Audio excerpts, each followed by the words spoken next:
ஆண்டவரே எங்கள் இதயத்தை திறந்தருளும். இது இயேசு கிறிஸ்துவுக்குள் பிரியமான என் சகோதர சகோதரிகளே, இந்த நிமிட நெஞ்சதிக்கு இயேசுவின் நாமத்தில் நான் உங்களை அன்போடு அழைக்கிறேன். ஆண்டவரே எங்கள் இதயத்தை திறந்தருளும். பவுலியா சொல்லுவார், நீங்கள் உங்கள் இதயத்தை அடைத்து வைத்துக் கொண்டிருக்கிறீர்கள், பூட்டி வைத்திருக்கிறீர்கள். திருவெளிப்பாடலில் கூட சொல்லுவார், ஆண்டவர் இதயத்தை தட்டி கொண்டே இருக்கிறார். ஆனால் இங்கே பக்தன், ஆண்டவரே எங்கள் இதயத்தை திறந்து, நீங்கள் திறந்துருங்கப்பா, எங்கள் இதயத்தை நீர் திறக்க வேண்டும் என்று சொல்லி இங்கே மன்றாடுவதை பார்க்குறோம். கடவுள் எதற்காக நம் இதயங்களை திறக்கிறார்? எதற்காக அந்த பக்தன் ஆண்டவரே என் இதயத்தை திறந்துடும் என்று சொல்லுகிறான்?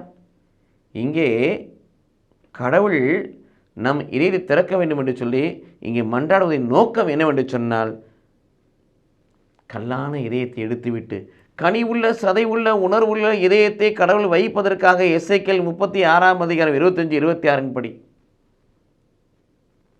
ரோமர் 10:9 படி உள்ளத்தில் விசுவசித்து நாவினால் இயேசுவே ஆண்டவர் என்று அறிக்கை செய்வதற்காக எங்கள் இதயத்தை திறந்திருளும். கொலோசையர் 3:15 படி இயேசு கிறிஸ்துவின் சமாதானம் நம் இதயங்களை நிரப்புவதற்காக கடவுள் நம் இதயத்தை திறக்க வேண்டும். கொலோசையர் 3:16 வாசிப்பது போல இயேசு கிறிஸ்துவின் வார்த்தை நிறைவுள்ளத்தோடு நம் இதயங்களில் குடிகொள்ளச் செய்வதற்காக நம் இதயத்தை கடவுள் திறக்க வேண்டும். கலாத்தியர் 4:6 பிரகாரம் கடவுள் தன்னுடைய மகனுடைய ஆவியை நமக்குள் வைப்பதற்காக நம் இதயத்தை அவர் திறக்க வேண்டும். நாம் கடவுள் மீது நம்பிக்கை கொள்கின்ற பொழுது எபேசியர் 3:17 பிரகாரம் இயேசு கிறிஸ்துவே நமக்குள் தங்குவதற்காக அந்த இதயத்தை நாம் திறக்க வேண்டும்.